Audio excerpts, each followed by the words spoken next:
Welcome to the Mighty Rip Podcast, hosted by Dave DeBa. As always, the Mighty Rip Podcast is coming to you live from the super plush Mighty Rip Broadcast Studios in the heart of Silicon Valley. Now, to the host that can't stop ripping on players, coaches, and bad front office management, Dave DeBa.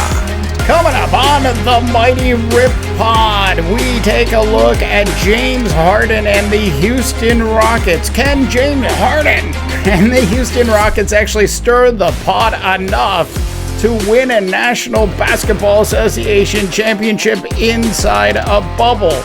Plus, the Washington Redskins receive a ton of pressure from FedEx, rightfully so, earlier in the day. And finally, on the big show today, we will explore some of the brilliance of Bill Belichick as he signs Cam Newton for just $550,000 guaranteed.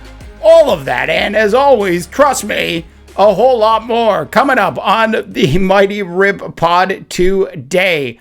But we begin with our feature story, if you will. And as the National Basketball Association begins its process of attempting to head into the bubble, I thought it would be interesting to take a look at least one of the teams that I feel actually has a legitimate chance at winning a National Basketball Association title that doesn't come from Los Angeles or Milwaukee. I don't know about you, but I cannot have the Milwaukee Bucks winning a National Basketball Association championship. It's bad enough that the Packers have won Super Bowls. The last thing we need, North America, in this era of racial injustice and this pandemic, is a National Basketball virtual parade happening throughout the streets of Milwaukee. Help me fight against that from occurring. So anyways, listen, in the West, as we know, things are going to be very interesting between the Lakers, LeBron James, and Kawhi Leonard. And later in the week and next week, we'll certainly dive more into the NBA restart and is it going to happen or if it isn't going to happen. But let's just assume, for the sake of today's podcast, that it actually happens. And my one sleeper team that actually could pull this off is the Houston Rockets and James Harden, that really look to stir the pot towards a National Basketball Association championship. Now, as we all know, and I've got 5 reasons why. Now, as we all know, James Harden is a legendary, and I don't like to throw this word around legendary too often. Look, I wouldn't call Draymond Green a legendary basketball player. I, however, would call James Harden a legendary ball hog. Because when you think of a guy who constantly on a regular basis refuses to give up the ball to the wide open person that happens to be cutting to the lane to opt for a lower percentage 3-point shot, how can you not think of the legendary bearded one himself, James Harden?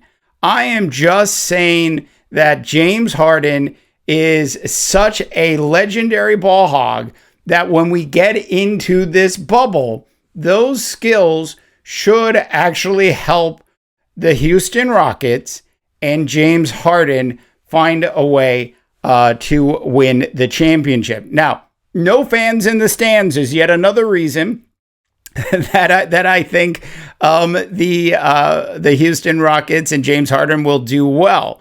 If you think about it for a second, James and Russell Westbrook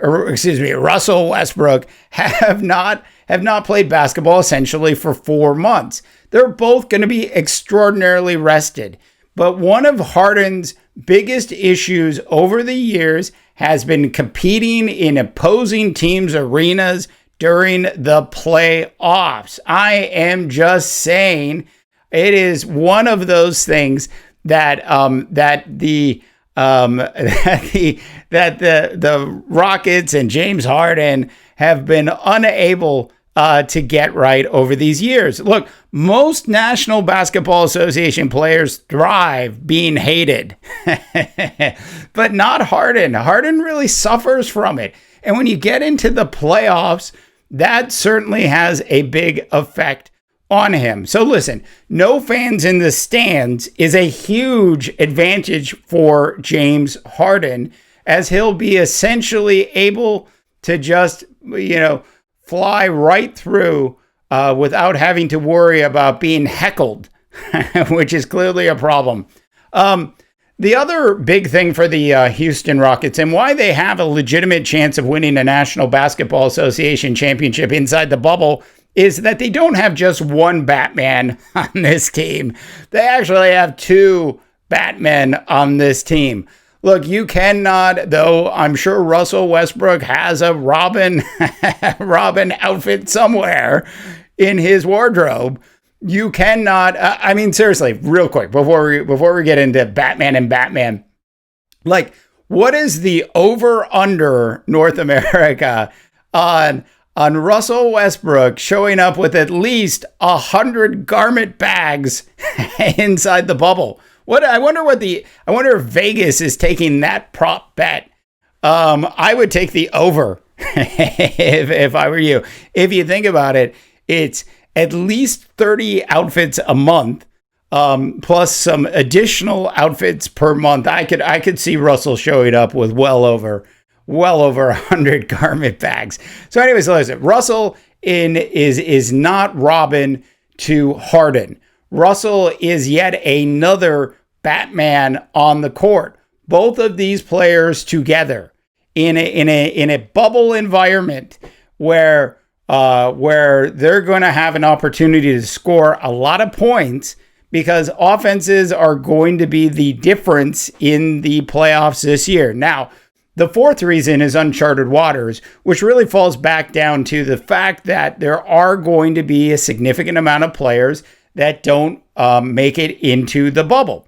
Some of those players are going to opt out, and some of those players are going to coronavirus test out of the bubble and choose to not actually go into this alleged bubble that Adam Silver is putting together.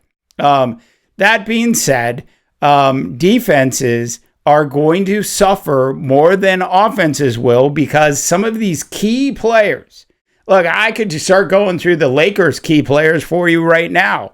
And the two or three that aren't going to be there play a significant role on the defensive side of the court for the Los Angeles Lakers. If you go up and down the rosters of the 16 legitimate teams that are going to have a chance at a chip, they will all most likely lose key players that aren't going to be in the bubble for them. So they're going to replace them with somebody else. And it takes time for team chemistry, and it takes even more time for defensive chemistry to come together. That's why I think this is going to be one of the highest scoring playoffs we've seen in the National Basketball Association since the drug-infested years of the 70s and early 80s. I'm just saying, white lines everywhere as it relates to the numbers that are actually going to be put up inside the bubble.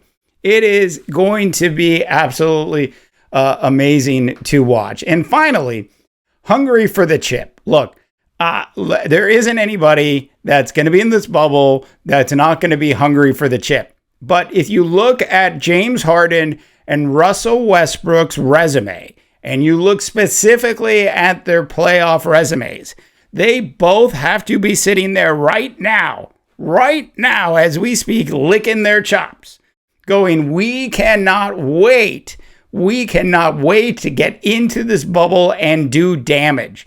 They know that offense is going to win the game. They're going to actually be able to get away without playing defense. Like the run and gun offense of the Houston Rockets, an offense that Jerry Tarkanian, the former head coach of the UNLV Running Rebels, who famously brought us the run and gun offense, would be so proud of this Houston Rockets team. The Rockets, when you think about it, if you had to pick a third team that has a legitimate chance at winning the playoffs inside a bubble, the Rockets are the team that could dethrone Kawhi, could prevent LeBron from sitting on his throne, and the Houston Rockets could very well be the team that gets the opportunity to throw one of those virtual championship parades this year after they hug what I'm sure will be a disinfected National Basketball Association championship trophy. So those are some thoughts that I have for you on James Harden, the Houston Rockets, and how they can actually go about stirring the pot. Now, really, when you think about it, the game is going to be different. The playoffs in the National Basketball Association this year are going to be different.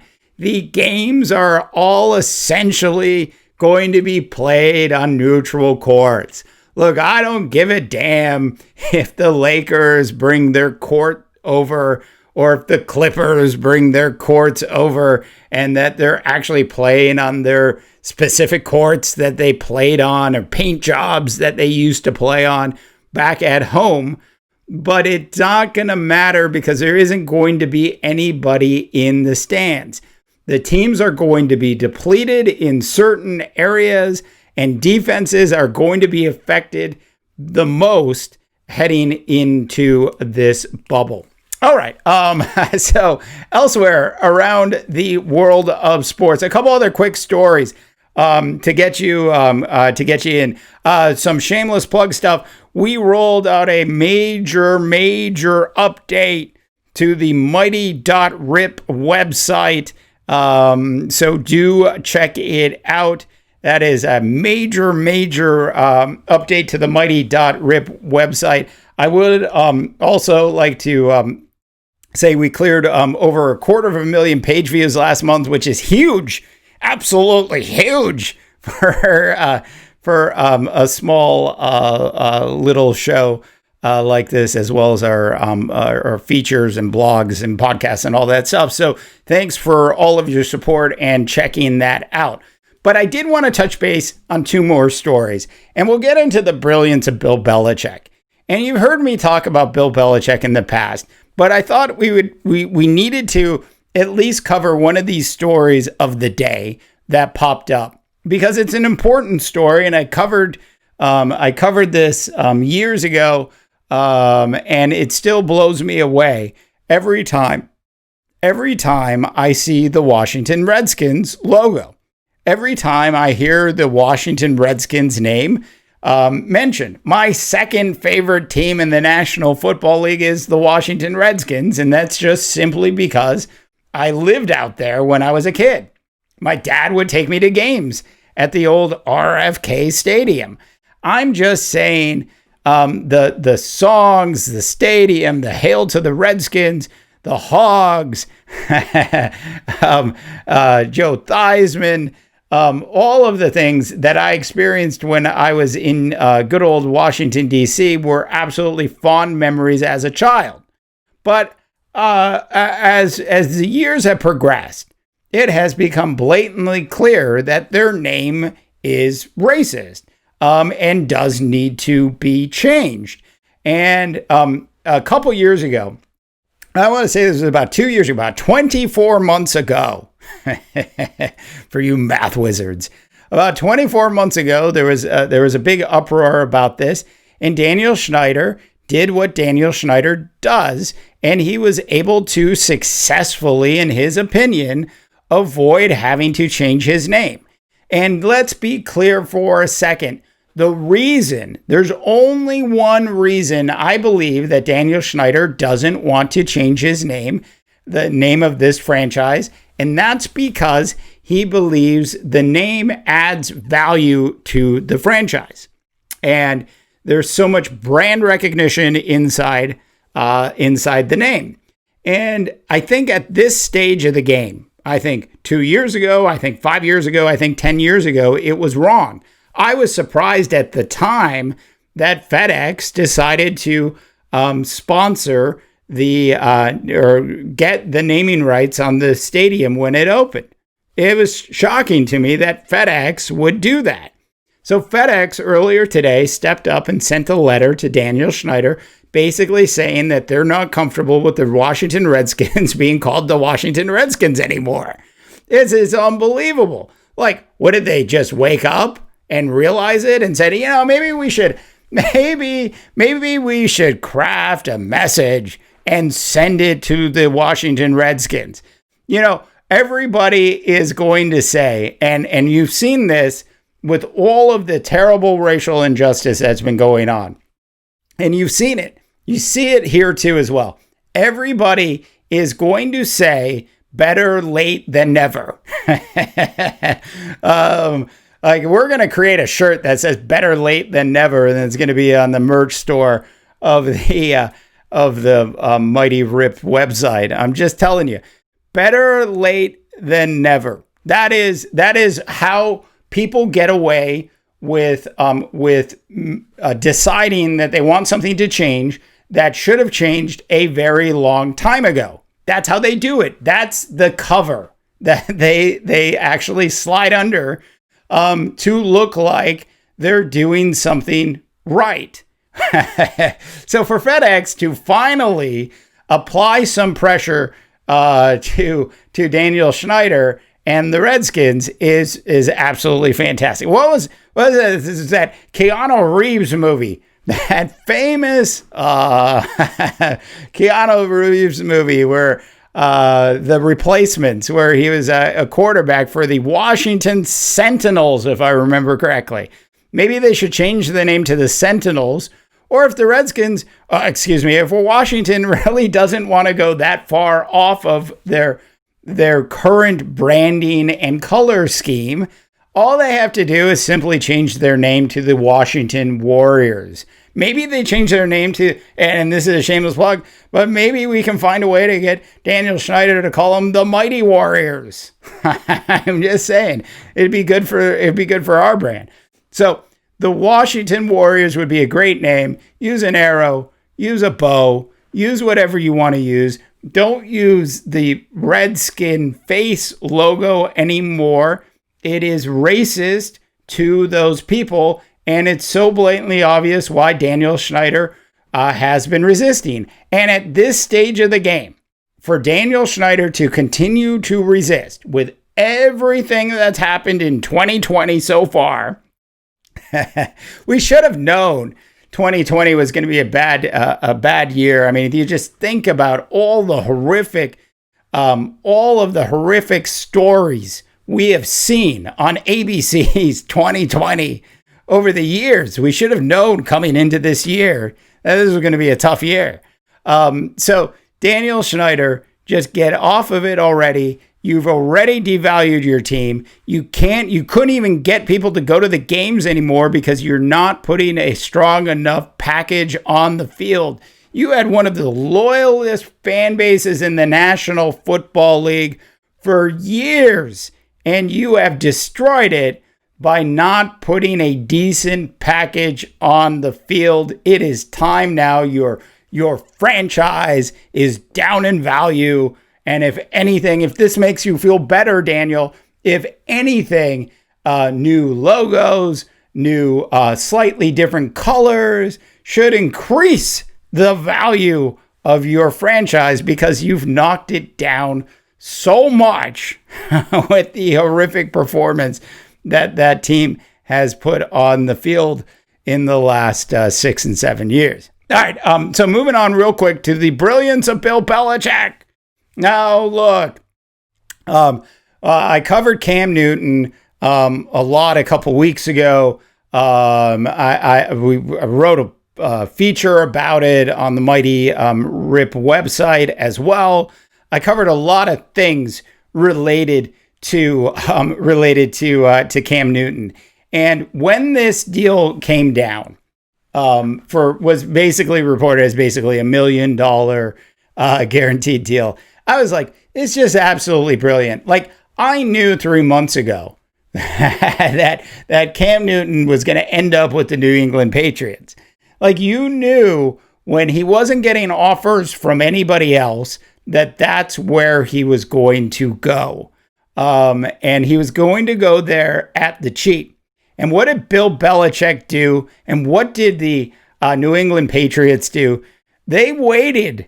They waited to make the announcement on the same, like literally 20 minutes after the news broke that they'd lost a third round draft pick next year because of another version of Spygate and video cameras watching a Cincinnati Bengals practice. Look, I don't know about you, but like, do you really need to watch? Like, did they really gain anything from watching the dysfunction that was the Cincinnati Bengals last year? I'm just saying, this isn't like the heyday of the Cincinnati Bengals organization when Marvin Lewis was there year in and year out going 8-8. So they it's a cover-up story, basically, and they cover it up with a contract to Cam Newton. They waited for the market to make a move, and nobody in the market made a move. Nobody made a move for Cam Newton, which is absolutely crazy to me. There are so many other... Look, I know there are maybe 15 Nick Foles fans in North America outside of Philadelphia. And outside of the Philadelphia area, yes, Nick Foles is a legend in Philadelphia. He should never have to pay for a steak dinner again. Like, all the cheesesteak sandwiches that guy can eat while he's in Philadelphia, covered. It should all just be covered for Nick Foles. But Nick Foles as a Jacksonville Jaguar, look, they probably have a picture on Nick Foles on the back of milk cartons in Jacksonville. Wanted quarterback. Have you seen this quarterback? He stole money from us. Look, Nick Foles is absolutely terrible compared to what you can get Cam Newton to do. It made no sense to me that the Chicago Bears would think that was the way to go. And then there's just countless other teams in the National Football League that could have brought Cam in and given him the opportunity to be a starter this year. In addition to that, there's nothing wrong with paying a quarterback to be a high-paid backup quarterback. Now, we know this is something Cam didn't want. Cam wanted the opportunity to be a starter again in the National Football League. But let me ask you this question. If Cam had a $10 million... Oh, it's crazy. If Cam had a $7 million backup quarterback contract versus a $1 million starting quarterback contract, which contract do you think Cam would take? And the fact that he got no other offers from anybody else in the National Football League is absolutely crazy. I will even say that about my own Minnesota Vikings. Absolutely crazy. Like, you could even say that to some extent about the San Francisco 49ers here in the Bay Area. Why not pay Cam and have a really good backup quarterback in place that can do a bunch of different things and pair him with Mike Shanahan? Why not? I mean, Kyle. Why not compare him? Why not have Kyle Shanahan do something with him? I'm just saying. Like, the fact that he didn't get a contract earlier was one thing. The fact that the Patriots probably always planned on bringing him in and were just simply waiting for the price to drop. I guarantee that if somebody had offered him $7 million to be a backup quarterback and he was close to accepting, Bill Belichick and the New England Patriots would have swooped in and offered him something comparable to get Cam onto their team. All right. As always, thanks so much for tuning in to the Big Mighty Rip Pod. We will be producing a lot more shows going forward. Hopefully 3 to 4 shows a week. As I mentioned, website's doing really well. Podcast's doing well across all the various places that you can actually check it out. We're doing video podcasts as well, so you can, excuse me, I guess I'm supposed to call it a vlog, which can be found on YouTube. So do check us out there. For the Mighty Rip, for Rocky the Wonder Puppy, who has sat through today's podcast quietly for the first time in a month. Thank you, Rocky. Anyways, for the Mighty Rip, I am Dave DeBaugh, reminding you that sometimes players, coaches, and front office folks make horrifically bad decisions. Seriously, Bill O'Brien. And really, it's our jobs as fans to set them straight. Thanks so much for listening to the Mighty Rip Podcast. Make sure to check out Mighty.Rip, where we are covering the latest from the world of sports. This month, we have in-depth coverage of the National Football League draft, Michael Jordan's return to TV, and the NBA's latest attempts to produce virtual sports.